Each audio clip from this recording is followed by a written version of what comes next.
AHNB online class में आप सभी बच्चे एवं बच्चियों का स्वागत है। बच्चों, आज हम लोग क्लास 10th सब्जेक्ट मैथ में जो लेसन 7 चल रहा है बच्चों, उसमें जो कोऑर्डिनेट ज्योमेट्री अर्थात निर्देशांक ज्यामिति जो लेसन चल रही है बच्चों, उसमें आप लोगों को आर्टिकल मैंने बताया और आप लोग 7.1, 7.2 से क्वेश्चन आप लोग घर पर लगा रहे हैं बच्चे, और उन बच्चों को बहुत बहुत धन्यवाद जिन्होंने कुछ क्वेश्चन पूछने का काम किए हैं, जो कुछ क्वेश्चन पूछे हैं। तो आइए बच्चों, देखा जाता है कौन कौन सा क्वेश्चन आप लोगों की तरफ से आया है, उसको हम सॉल्व करके आप लोगों के बीच में भेजने का काम जरूर करेंगे। तो आइए बच्चों, शुरू किया जाए। क्लास 10th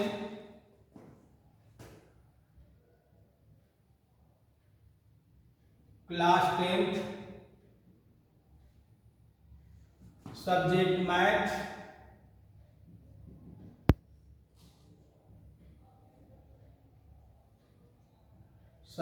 मैथ और ये जो एक्सरसाइज होगी, एक्सरसाइज 7.1 से एक क्वेश्चन आया है, तो मैं यहाँ पर लिखूंगा एक्सरसाइज, और ये लेक्चर जो बनेगा आप लोगों के बीच में, जो पार्ट बनेगा बच्चों, यह होगा 5 होगा। यह जो लेक्चर 5 या पार्ट 5 हम लोग कहें, यह आप लोगों के बीच में जा रही है बच्चों।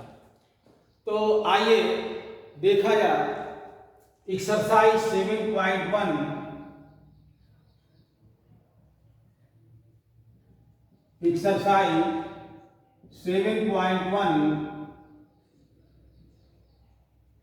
एनसीईआरटी की बुक से, सरकारी जो एनसीईआरटी की बुक है बच्चों,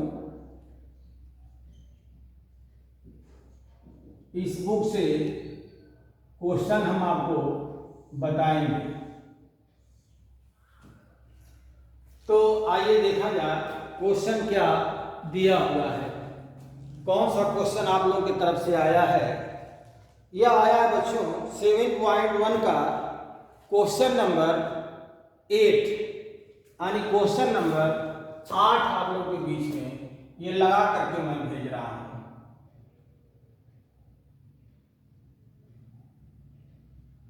क्वेश्चन नंबर 8 है।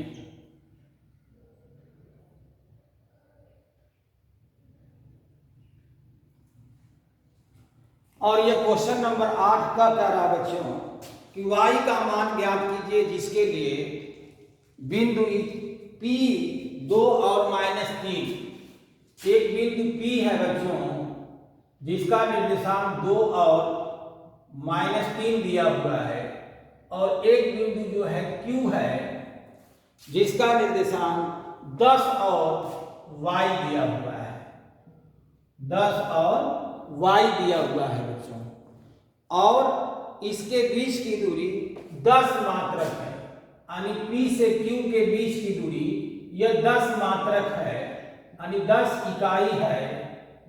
तो इसमें कह रहा है कि y का मान ज्ञात कीजिए।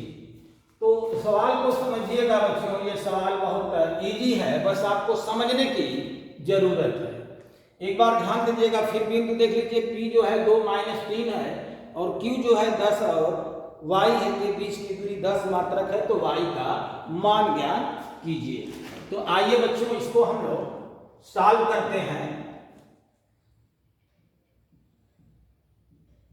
और इस क्वेश्चन को मैं आपको समझाने की कोशिश कर रहा हूं। जिस बच्चे या बच्चियों की तरफ से ये क्वेश्चन आया है, उन बच्चियों को बहुत बहुत धन्यवाद, और इसको मैं लगा करके समझाऊंगा बच्चों आप लोगों को, और यदि समझ में आ जाएगा तो फिर हमें आप लोग कमेंट बॉक्स में लिख करके जरूर अवगत कराइएगा कि यह क्वेश्चन का सलूशन हमें समझ में आ गया बच्चों।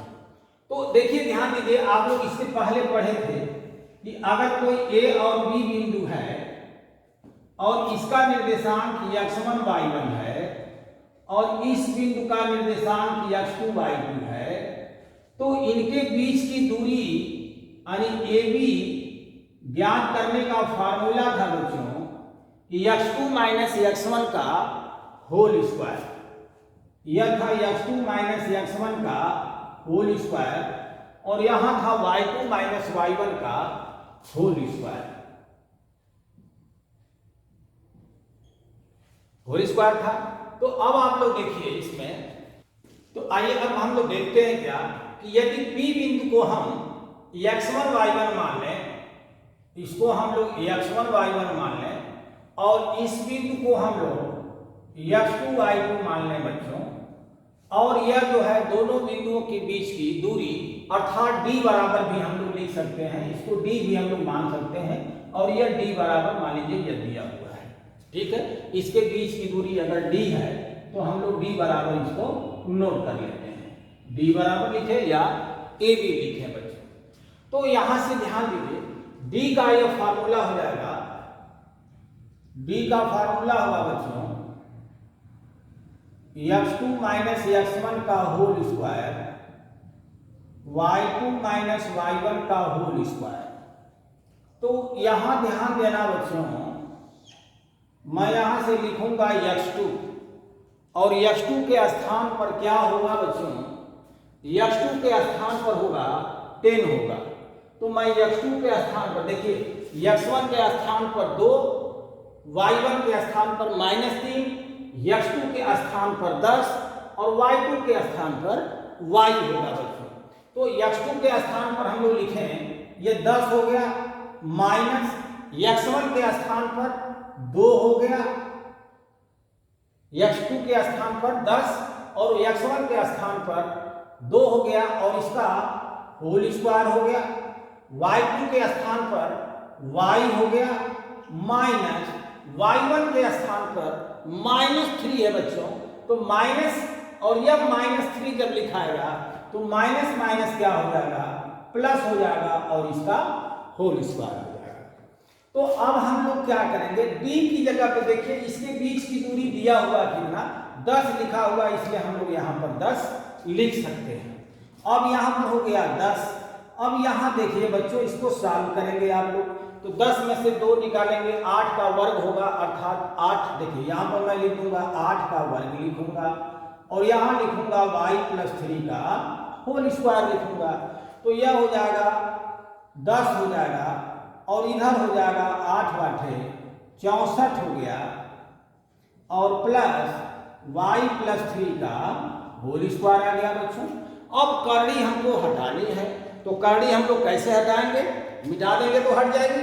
नहीं, गणित के शब्दों में बोलिए, करड़ी हटाने के लिए क्या करेंगे, दोनों पक्षों का वर्ग करना पड़ेगा। तो आइए बच्चों, दोनों पक्षों का हम लोग वर्ग करते हैं। तो ये 10 का वर्ग होगा तो कितना हो जाएगा, ऐसे लिखेंगे 10 का वर्ग, और इधर क्या हो जाएगा, करड़ी यह हटेगी तो यह आ जाएगा 64, और प्लस y प्लस 3 का होल स्क्वायर हो जाएगा। तो यहां से आएगा क्या, 10 का वर्ग करेंगे तो यह आ जाएगा 100, और यह हो जाएगा 64, और यह हो जाएगा y प्लस 3 का होल स्क्वायर हो जाएगा। अब थोड़ा ध्यान देना बच्चों, आगे इधर हम लोग सॉल्व करते हैं। आप लोग यहाँ पर या करके लिखते चलिएगा, या इंप्लाई दैट लिखेंगे, या हम लोग या करते लिखते चलेंगे, ठीक है बच्चों। तो यहां से ध्यान दीजिएगा, जब यहां से 100 हो गया, ये 64 हो गया, तो ये 64 को जब हम लोग इधर ट्रांसफर करेंगे तो 100 में से 64 घटेगा, अर्थात 36 आना चाहिए। देख लेते हैं, देखो 100 में से 64 घटेगा तो ये 6 हो गया, और ये 3 हो जाएगा, अर्थात 36 हो जाएगा, ठीक है बच्चों। तो यहां से हम लोग लिखेंगे क्या कि y प्लस 3 का होल स्क्वायर, y प्लस 3 का होल स्क्वायर बराबर, देखिए इसको मैं कर दिया और इसको मैं ट्रांसफर कर रहा हूं बच्चों, तो 100 हो जाएगा और माइनस 64 हो गया। तो 100 में से 64 घटाएंगे तो कितना आएगा बच्चों, 36 आ जाएगा। तो यहां से हम लोग क्या लिखेंगे, यह 36 हम लोग लिख देंगे, यहां हो जाएगा 36, और यह हो जाएगा y प्लस 3 हो जाएगा। अब यहां से समझिए बच्चों, तो y प्लस 3 का होल स्क्वायर है यहां पर, तो अब हम लोग क्या करें, y प्लस 3 का होल स्क्वायर बराबर 36 है बच्चों। तो अब दोनों पक्षों का वर्गमूल लिया जाएगा, ठीक है। तो जब दोनों पक्षों का वर्गमूल लेंगे बच्चों तो यह हो जाएगा y + 3 और यह हो जाएगा अंडर रूट प्लस माइनस हो जाएगा अंडर रूट 36 हो जाएगा। ठीक है, और 36 का वर्गमूल कितना हो जाएगा 6 हो जाएगा। तो हम लोग लिखेंगे प्लस माइनस 6 लिख देंगे और यहां होगा y + 3 हो गया। अब यहां पर ध्यान देना, दो आंसर y के आ सकते हैं। एक बार जब यहां पे प्लस चिन्ह लेंगे, पॉजिटिव चिन्ह लेंगे बच्चों, तो यहां से y + 3 यहां से लिखेंगे y + 3 बराबर 6 होगा। तो y बराबर क्या होगा 6 में से 3 को हम लोग घटा देंगे बच्चों, तो यह आ जाएगा 3 आ जाएगा। तो एक y का मान 3 हो गया। ठीक है, और दूसरा अगर देखेंगे, यदि मैं यहां से निगेटिव साइन लेता हूं, यहां से निगेटिव साइन लूं तो होगा क्या, यहां से y + 3, इसमें से एक बार चिन्ह हम लोग प्लस लिखेंगे और दूसरी बात क्या लिखेंगे माइनस लिखेंगे। तो y + 3 बराबर -6 हो जाएगा, अर्थात y + 3 बराबर -6 हो गया। तो अब यह -3 जब उधर जाएगा बच्चों तो यह हो जाएगा y बराबर -6 और -3 अर्थात हो जाएगा -9। इस प्रकार से y का मान कितना आ गया बच्चों -9 दिया गया। मगर दूरी, यहां से दूरी तो आपका धनात्मक ही थी, मगर यह बिंदु जो है y का मान जो आया बच्चों, यह y का मान +3 भी हो सकता है और -3 भी हो सकता है। तो इस तरह से यह आंसर जो आएगा बच्चों, y के मान या तो मैं 3 लिखूं या मैं y का मान -9 लिखूं। तो इस तरह से यह क्वेश्चन नंबर 8 एक्सरसाइज 7.1 का यह मैंने आप लोगों को सॉल्व करके बताया। कुछ बच्चों की तरफ से यह कमेंट के बॉक्स में आया था कि सर ये क्वेश्चन लगा करके हमें बताइए, भेजिए, ये लग नहीं पा रहा है, तो हमने आपको ये लगाया और आंसर का मिलान आप लोग कर सकते हैं। तो इसी के साथ इसको पहले आप लोग नोट करें, फिर अगला क्वेश्चन हम देखते हैं।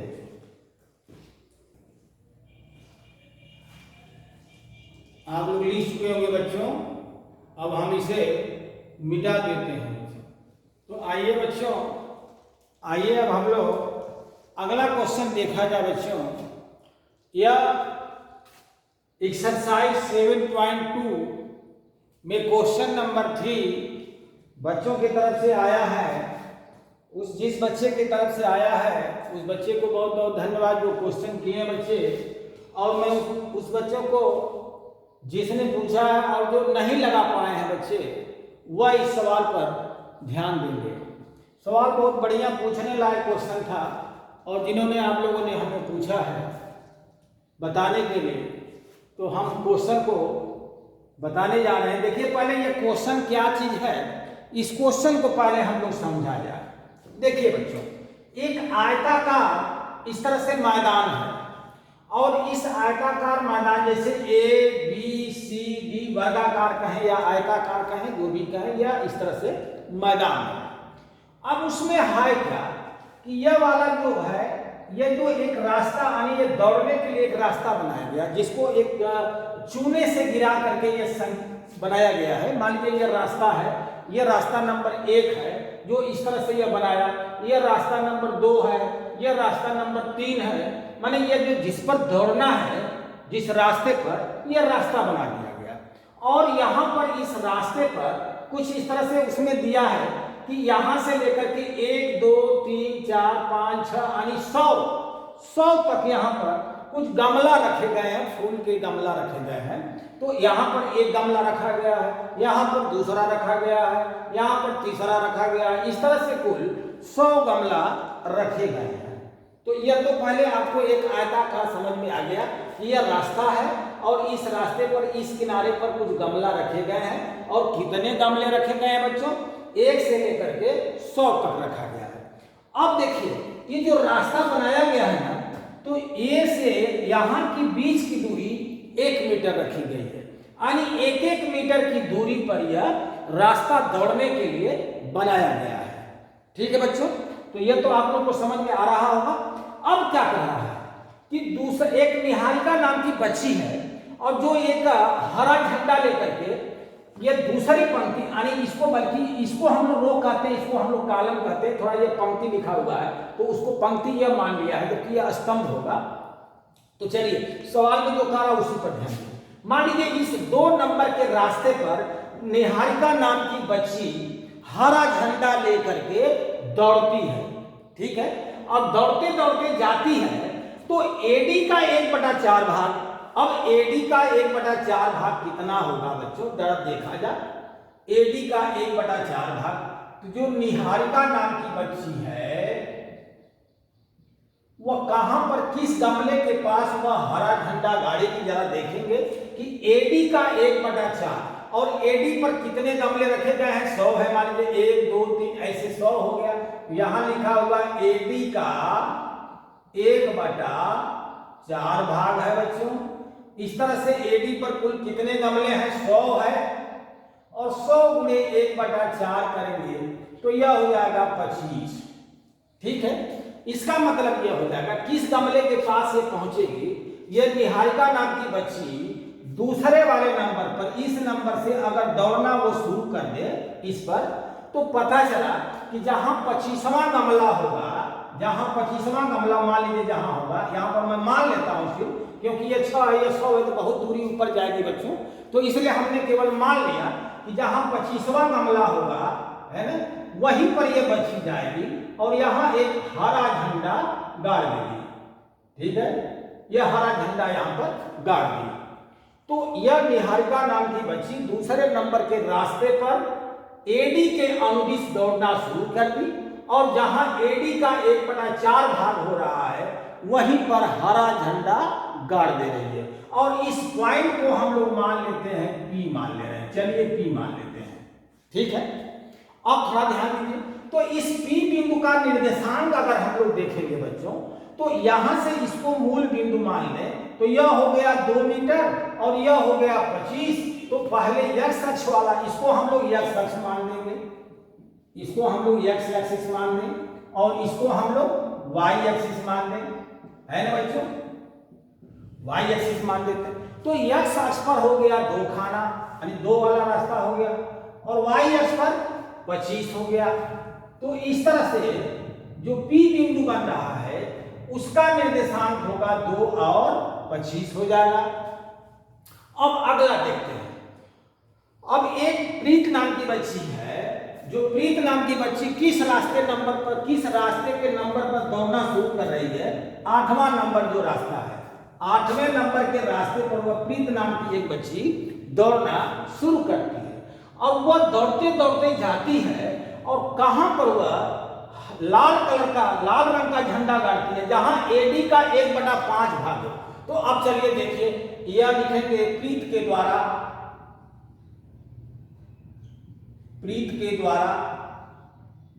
अगर देखेंगे तो एडी का 1/5 भाग दे रहा बच्चों, 1/5 भाग, अर्थात एडी जो हो गया 100 हो गया और यह हो गया 1/5 हो गया, तो यह हो जाएगा 20 हो जाएगा। इसका मतलब यह हो गया कि जहां पर ये 20 गमला जहां पड़ेगा, 20वां गमला जहां पड़ेगा, है ना, मैं इसको मिटा देता हूं, मान लेता हूं इस तरह से, है ना, मैं आपको यहां से मैं लिख देता हूं और यहां से 1 2 3 है, ऐसे डाट कर दिया मैंने, और कहीं पर मान लेता हूं कि यहां पर ये 20वां गमला पड़ रहा है, 20वां। तो 20 वाला गमला किस वाले नंबर पर जा रहे थे बच्चों, 8वीं पंक्ति पर, 8वें नंबर का जो रास्ता है, तो जहां 20 वाला गमला पड़ रहा है उसी के सीध में, देखिए इसके सीध में यह हो गया और इसके सीध में यह हो गया।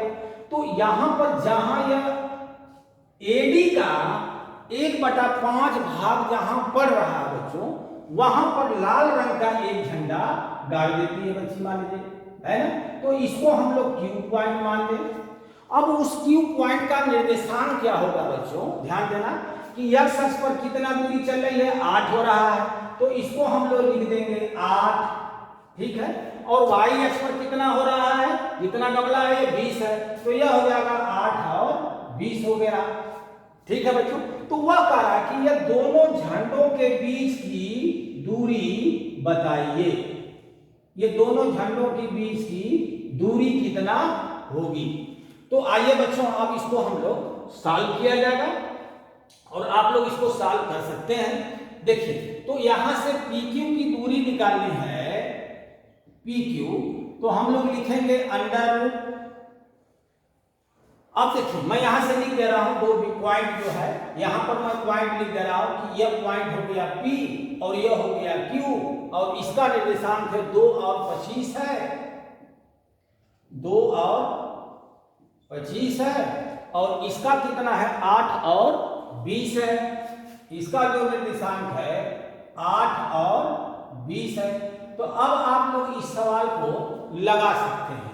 क्या इसको मानेंगे x1 y1 और इसको मान देंगे हम लोग x2 y2। तो यह होगा क्या, फार्मूला क्या है कि x2 माइनस x1 का whole square plus y2 minus y1 का होल स्क्वायर है बच्चों। तो यहां से हम लोग लिखेंगे क्या, ध्यान देना, x2 की जगह पर 8 हो गया माइनस x1 के स्थान पर 2 हो जाएगा और यह हो जाएगा होल स्क्वायर, y2 के स्थान पर 20 हो गया माइनस y1 के स्थान पर 25 हो गया और इसका क्या हो गया होल स्क्वायर हो जाएगा बच्चों। तो यहां से मिलेगा क्या, 8 में से 2 निकालेंगे तो 6 होगा और 6 का यदि हम लोग वर्ग कर दें तो वह हो जाएगा 36 हो जाएगा। तो यहां से लिखेंगे 6 6 के 36 हो जाएगा। 20 में से 5 निकालेंगे तो 20 में से 25 निकालेंगे तो वह 5 होगा और 5 का वर्ग करेंगे तो यह 25 हो जाएगा।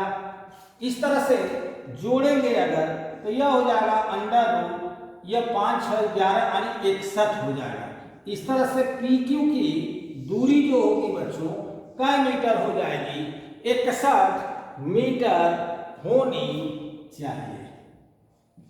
तो आइए बच्चों अब हम लोगों ने PQ का मान निकाल लिया और P से Q की दूरी निकल गई अंडर रूट 61 आ गया। तो P से Q की जो दूरी आ गई, वो P से Q की जो दूरी आ गई बच्चों, यह आ गया अंडर रूट 61 मीटर आ गया। अब मैं यदि आपसे कहूं कि इन दोनों PQ का मध्य बिंदु कहां पड़ेगा और किस रास्ता नंबर पर पड़ेगा, किस रास्ते नंबर पर पड़ेगा और उस रास्ते पर कितनी ऊंचाई यानी कितनी दूरी पर वह बिंदु पड़ेगा मध्य बिंदु। तो आइए मध्य बिंदु हम लोग देखते हैं। तो इसको हम लोग मिटा देते हैं बच्चों, यहां से मैं नीचे का ये मिटा देता हूं। अब ध्यान दीजिएगा कि यह हो गया P और Q और P से Q का मध्य बिंदु हमको निकालना हो, जैसे ध्यान देना बच्चों, यह हो गया P या मैं यहां से लिख देता हूं, यह बिंदु हो गया P और यह बिंदु हो गया Q। तो P से Q की मध्य बिंदु अगर निकालना होगा और मध्य बिंदु मैं मान लेता हूं m लिख दे रहा हूं और P बिंदु का निर्देशांक है 2 और 25 है और Q बिंदु का निर्देशांक जो आ गया 8 और 20 आ गया बच्चों। तो इसको यदि हम लोग x1 y1 मान दें और इसको हम लोग x2 y2 मान दें तो मध्य बिंदु का निर्देशांक x y कैसे हम लोग ज्ञात करते हैं बच्चों। तो x के लिए फार्मूला होता है x1 प्लस x2 बटा 2, अर्थात x1 के स्थान पर 2 और x2 के स्थान पर 8 बटा 2, अर्थात x का मान आ जाएगा बच्चों 5 आ जाएगा। दिखाई दे रहा कि नहीं, अब थोड़ा आपको बाद में देखना पड़ेगा। तो x का मान आ गया 5। इसका मतलब यह 5वें रास्ते नंबर पर यह मध्य बिंदु पड़ेगा। अब वो कितना दूरी पर पड़ेगा, यहां से कितनी दूरी पर पड़ेगा, तो यह हो गया 5 हो गया। मध्य बिंदु का निर्देशांक जो आएगा यह हो गया 5 और कितनी दूरी पर पड़ेगा, थोड़ा y का भी मान निकाल करके देखा जाए। तो y का मान होगा y1 प्लस y2 बटा 2 आएगा और y1 के स्थान पर लिखेंगे हम लोग 25, तो यह हो जाएगा 25 और y2 के स्थान पर हो गया 20 और बटा 2 हो गया। अर्थात यह हो जाएगा 45/2 हो गया, यानी 2 दूना के 4, 2 दूना के 4, 2 5 10, यानी y का मान आ जाएगा 22.5 आ जाएगा। तो यह आ जाएगा 22.5 मीटर। यानी यहाँ से जैसे पांचवें पर यहाँ से मान लेता हूँ कि मैं यहाँ से n लिख दे रहा हूँ, तो n से m की दूरी जो हो जाएगी 22.5 मीटर होगी, ठीक है। और यहाँ से यह पांचवें रास्ते पर होगा, यह 5वें नंबर का जो रास्ता होगा इस पर होगा। तो हमें यकीन है कि आप लोगों को यह सवाल समझ में आ गया होगा बच्चों कि इस तरह से ये रास्ते नंबर 2 पर निहारिका नाम की एक बच्ची दौड़ रही थी, वो एडी का 1/4 भाग दौड़ रही थी, अर्थात 25 भाग यह गई थी, तो 2:25 वाला बिंदु यह निकल गया। दूसरी जो बच्ची थी प्रीत था, और प्रीत के द्वारा जो है एडी का 1/5 भाग दौड़ रही है, तो एडी का 1/5 भाग जब निकाला तो हमने यहाँ पर 20 आया, और यह 8वें नंबर पर यह आ जाएगी, और यह 20 हो जाएगा, तो यह 8 और 20 हो गया। तो इस तरह से P और Q बिंदु का निर्देशांक मालूम हो गया, और दोनों बिंदुओं की बीच की दूरी जब हम लोगों ने निकाला तो यह √61 हो गया। अब कहा जाएगा कि यह इसका मध्य बिंदु किस रास्ते नंबर पर पड़ेगा, और वह किस रास्ते पर कितनी दूरी पर पड़ेगा। तो हम लोग यह मध्य बिंदु का निर्देशांक निकाले हैं, जहां 5 आ गया और 22.5 आ गया बच्चों। तो ये 22.5 और 5 से क्या अर्थ हो रहा है कि ये 5वें नंबर का जो रास्ता है इस पर होगा, और यहाँ से n से लेकर के m की दूरी जो हो जाएगी 22.5 मीटर हो जाएगी। तो इस तरह से आप लोग आंसर इसका नोट कर सकते हैं, लिख सकते हैं, दे सकते हैं बच्चों। तो इसी के साथ इसको पहले आप लोग नोट करेंगे, और एक सवाल हम अगला सवाल देखते हैं जो बच्चों की तरफ से आए हैं क्वेश्चन, तो इसको पहले आप लोग नोट कर लें बच्चों।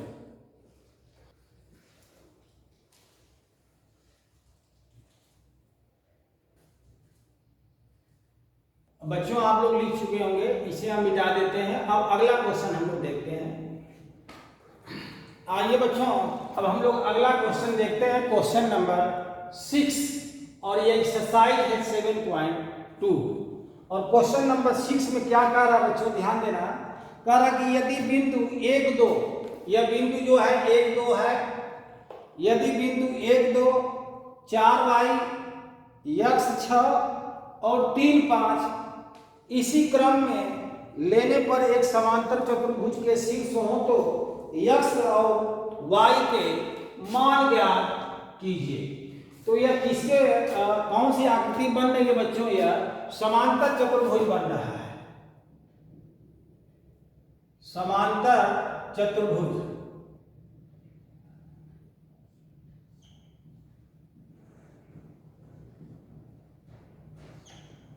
यह समांतर चतुर्भुज बन रहा है बच्चों। तो आइए अब क्वेश्चन को हम लोग सॉल्व करते हैं बच्चों। कह रहा कि x और y का मान ज्ञात कीजिए। बहुत ही इंपॉर्टेंट सवाल है बच्चों, ये पूछने लायक सवाल था, बहुत बढ़िया सवाल किसी बच्चे ने पूछा। भाई जिस बच्चे ने पूछा हो उसको बहुत बहुत धन्यवाद, है ना। तो आइए, क्योंकि मैं देखिए मैं बच्चों का नाम नहीं ले पाता हूँ, इसलिए कि वो प्रोफाइल जो बनी होगी किसके नाम से बनी होगी उसी का नाम आता है बच्चों। हो सकता है वो जो बना होगा व्हाट्सएप ग्रुप जो बना होगा या जो नंबर एक्टिवेट हुआ होगा वो जो आता लिख करके वो उनके भाई का हो या उनके पिताजी का हो, किसके नाम से चल रहा हो, तो इसलिए हम नाम नहीं ले सकते वो किसका किस बच्चे की तरफ से क्वेश्चन आया, क्योंकि नाम लिख करके बच्चों की तरफ से जब आता है तब उसे स्पष्ट हो जाता है बच्चों। तो आइए हम लोग क्वेश्चन को सॉल्व करते हैं। क्वेश्चन नंबर 6, यह समांतर चतुर्भुज है। अब कह रहा कि देखिए समांतर चतुर्भुज में हम लोग क्या करेंगे, जानते हैं कि आमने सामने की भुजा क्या होती है, बराबर होती है, अर्थात AB और DC का मान आपस में क्या होगा, बराबर होगा, और यहां से AD और BC का मान आपस में बराबर होगा। ठीक है बच्चों। तो आइए हम लोग क्या करते हैं, देखते हैं पहले कि AB बराबर DC लिखते हैं, सॉल्व करते हैं इसको। तो AB बराबर DC हम लोग जब लिखेंगे बच्चों, AB बराबर DC लिखेंगे, क्योंकि यह समांतर चतुर्भुज में आमने सामने की भुजा बराबर होती है। तो इस तरह से जब AB निकालेंगे तो मैं डायरेक्ट लिखने जा रहा हूं बच्चों, देखना अंडर रूट लिखेंगे, इसको मानेंगे x1 y1 और इसको मानेंगे हम लोग x2 y2, यहां से मैं लिख देता हूं ए बी बराबर डी सी, और यहां पर मैं लिख देता हूं x1 y1, और इसको मैं मान देता हूं x2 y2। सवाल थोड़ा बड़ा होगा बच्चों, मगर ध्यान देना, समझना इस सवाल को। तो यह होगा x2 माइनस x1 अर्थात 4 माइनस 1 का whole square plus y2 minus y1 y minus 2 का होल स्क्वायर बराबर अंडर रूट डी सी जब चलेंगे तो अब हम लोग इसको x1 y1 को हटा देते हैं। अब x1 का x1 y1 और यह हो जाएगा x2 y2। तो हम लोग लिखेंगे क्या कि x2 माइनस x1 अर्थात x माइनस 3 का होल स्क्वायर, और यहां होगा 6 माइनस 5 का होल स्क्वायर। ध्यान देना बच्चों, यहां से लिखेंगे क्या 4 माइनस 1 का होल स्क्वायर, y माइनस 2 का होल स्क्वायर, x माइनस 3 का होल स्क्वायर और 6 माइनस 5 का होल स्क्वायर हमने लिख दिया। तो इस तरह से यह डीसी भी आ गया। अब थोड़ा ध्यान देना बच्चों, यहां से क्या होगा, यह 3 का वर्ग होगा तो 3 तरीके 9 हो जाएगा। यहां होगा y माइनस 2 का होल स्क्वायर बराबर, इधर क्या लिखेंगे x माइनस 3 का होल स्क्वायर और प्लस 1 हो जाएगा, अर्थात 6 में से 5 घटाएंगे तो 1 होगा, और 1 का वर्ग करेंगे तब भी क्या हो जाएगा, 1 ही होगा। तो इस तरह से यह 1 हो गया। अब हम लोग क्या करेंगे, दोनों पक्षों का वर्ग कर देंगे, और जब दोनों पक्षों का वर्ग करेंगे बच्चों तो क्या हो जाएगी, कड़ी हट जाएगी। तो आइए देखा जाए। अब ध्यान दीजिए, तो जब दोनों पक्षों का वर्ग करेंगे तो यहां से लिखेंगे हम लोग 9, यहां होगा y माइनस 2 का होल स्क्वायर, और यह हो जाएगा x माइनस 3 का होल स्क्वायर और प्लस 1 हो जाएगा।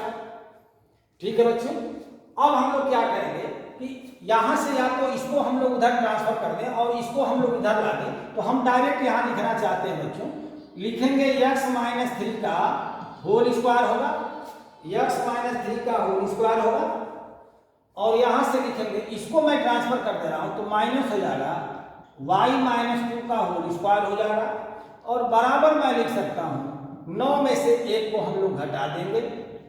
देखिए 9 में से 1 को हम लोग घटा देंगे तो डायरेक्ट इसका आंसर आ जा रहा है, 9 में से 1 को हम लोगों ने घटा दिया है। अब देखिएगा, यह आगे अगर हम इसको तोड़ेंगे, इसको हम लोग तोड़ रहे हैं बच्चों, यहां ध्यान दीजिएगा। तो इस तरह से बच्चों यहां पर हो जाएगा x माइनस 3 का होल स्क्वायर और y माइनस 2 का होल स्क्वायर, और इधर हो जाएगा 8। इसको रहने दीजिए अभी आप लोग, फिर बाद में इसको इसकी जरूरत पड़ेगी बच्चों। बहुत इंपॉर्टेंट सवाल था यह। आप लोग देखिएगा कि यहां से यह हो गया x माइनस 3 का whole square minus y minus 2 का होल स्क्वायर बराबर इधर 8 आ गया। अब एक समीकरण हम लोग और बनाएंगे, और वह समीकरण कैसे बनाएंगे बच्चों, ध्यान देना। एक यहां से आप लोग देख लीजिए कि समांतर चतुर्भुज जो यहां दिया हुआ है, समांतर चतुर्भुज के विकर्ण समद्विभाजित करते हैं, इससे भी आप लोग लगा सकते हैं। अब तो यहां से सवाल थोड़ा बड़ा हो जाएगा। देखिए हम लोग यहां से इसको लगाएंगे। देखिए एक नियम ये भी आप लोग देख लीजिए, यहां से x माइनस 3 का होल स्क्वायर y माइनस 2 का होल स्क्वायर किया, और एक बार AD बराबर BC करेंगे। AD बराबर BC जब करेंगे तो इसी तरह से समीकरण वो भी मिलेगा। और जब उन दोनों समीकरणों को देखना, यह समीकरण 1 हो गया, और जब इसी तरह से AD बराबर BC करेंगे बच्चों तो यह समीकरण नंबर 2 और आ जाएगा। उन दोनों समीकरणों को सॉल्व करेंगे तब जाकर के x और y के मान आएंगे।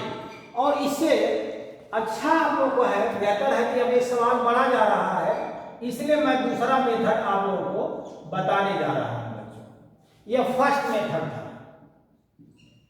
फर्स्ट मेथड में क्या है कि आमने सामने की भुजा क्या हो जाएगी बच्चों, बराबर हो जाएगी, और आमने सामने की भुजा बराबर करके दो भुजाओं को आपस में बराबर करके दो समीकरण बना लेंगे और दोनों समीकरण को सॉल्व कर देंगे तो x और y का मान आ जाएगा बच्चों। सिर्फ मैं रूल आपको बता रहा हूं। अब इसका आंसर देखिए सेकेंड मेथड में लगाने जा रहा हूं, और सेकेंड मेथड से हो सकता है तो आपका छोटा में यह सवाल लग जाए। देखिएगा, कह रहा है कि यह समांतर चतुर्भुज था, तो समांतर चतुर्भुज के विकर्ण समद्विभाजित करते हैं। यह आप लोग जानते होंगे कि समांतर चतुर्भुज के विकर्ण समद्विभाजित करते हैं, अर्थात AC का यह P बिंदु मैं मान लेता हूं, यह मध्य बिंदु होगा। तो AC का मध्य बिंदु अगर हम लोग देखेंगे P है बच्चों, ध्यान देना, तो इस P बिंदु का निर्देशांक यदि हम लोग निकालें, ध्यान देना, और यहां से P बिंदु का निर्देशांक देखिए, AC का मध्य बिंदु P है, AC का मध्य बिंदु P है, तो इसका मध्य बिंदु का निर्देशांक कैसे निकालते हैं बच्चों? P बिंदु का मध्य बिंदु का निर्देशांक कैसे निकालेंगे? x1 प्लस x2 बटा 2, देखिए 1 प्लस x बाई 2 लिखेंगे, या हम लोग लिख दें x प्लस 1 बाई 2 लिख दें, और y1 प्लस y2 बटा 2 अर्थात 2 धन 6 बटा 2 कर दें, तो यह P बिंदु का निर्देशांक आ जाएगा बच्चों x प्लस 1 बाई 2, और यहां पर हो गया 2 और 6 को जोड़ेंगे तो 8 हो जाएगा, और 8 में 2 का भाग देंगे तो यह आ जाएगा 4 आ जाएगा। चलिए इसको मैं समीकरण A मान लेता हूं। अब हम लोग चल रहे हैं कि BD का मध्य बिंदु P लिख रहे हैं, BD का मध्य बिंदु P है, ये भी तो मध्य बिंदु BD का है। तो जब BD का मध्य बिंदु P है, तो यहां से P बिंदु का निर्देशांक क्या आएगा बच्चों? लिखेंगे x1 प्लस x2 बटा 2 अर्थात 3 धन 4 बटा 2 करेंगे, और यहां से लिखेंगे 5 प्लस y बाई 2 कर दें, तो इस तरह से आ जाएगा, यह P का मान आ जाएगा, यह निर्देशांक जो आएगा बच्चों यह आ जाएगा 7 बटा 2 हो जाएगा, और यहां से लिखेंगे y प्लस 5 बटा 2 लिख देंगे। तो यह दोनों जो बिंदु आया है बच्चों P का, देखिए AC का भी मध्य बिंदु P है और BD का भी मध्य बिंदु P है। तो अगर P बिंदु का निर्देशांक हम लोग दो मेथड से लगाएं तो दोनों से तो आंसर सेम ही आना चाहिए, मध्य बिंदु का निर्देशांक समान आना चाहिए। इसका मतलब यह वाला निर्देशांक और यह वाला निर्देशांक दोनों एक ही है, बराबर है। तो जब इससे और इससे कंपैरिजन कर देंगे, तुलना कर देंगे बच्चों, तो यहां से भुज और इसके भुज के बराबर हो जाएगा। अर्थात आगे देखना, जब यह और यह दोनों बिंदु सेम है ना, तो इसका भुज और इसका भुज दोनों आपस में क्या हो जाएंगे? बराबर हो जाएंगे। इसलिए लिखेंगे x प्लस 1 बाई 2 और बराबर 7 बटा 2 करेंगे तो 2 से 2 कैंसिल हो जाएगा। तो x का मान क्या आएगा बच्चों?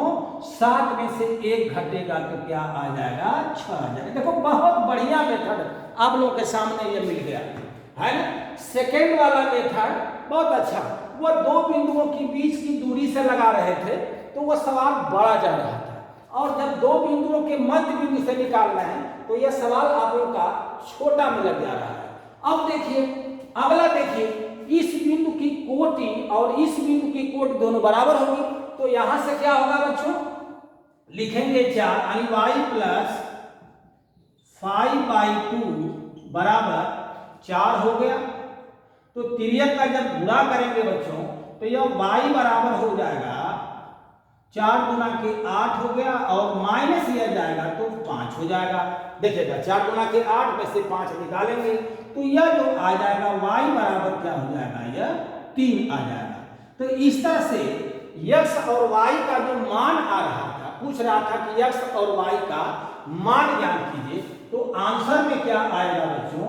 x बराबर क्या आ जाएगा? x बराबर होगा 6 और y बराबर आ जाएगा 3 आ जाएगा। ठीक है। आपको 2 मेथड मैंने बताया, इससे भी लगा सकते हैं, मगर उस पर सवाल थोड़ा बड़ा जाएगा, मगर आंसर जरूर आएगा, है ना बच्चों, आंसर जरूर आएगा। बस अंतर यह है कि यह सवाल बड़ा हो जाएगा और यह सवाल आपका सेकेंड मेथड छोटे में लगा दिया है ना बच्चों। तो इस तरह से हमें यकीन है कि आप लोगों को जो क्वेश्चन 3 मैंने बताया आप लोगों को समझ में जरूर आया होगा बच्चों। तो इस तरह से आप लोग इसको नोट कर लेंगे और नेक्स्ट वीडियो का में हम लोग देखते हैं, यदि कोई क्वेश्चन आता है तो लगाएंगे, नहीं तो कोई नई आर्टिकल हम लोग शुरू करेंगे बच्चों। इसी के साथ इस लेक्चर को हम बंद कर रहे हैं। आप लोग घर पर नोट बनाते चलिएगा, फेयर बनाते चलिएगा। आप सभी बच्चों को हमारे तरफ से बहुत बहुत धन्यवाद बच्चों।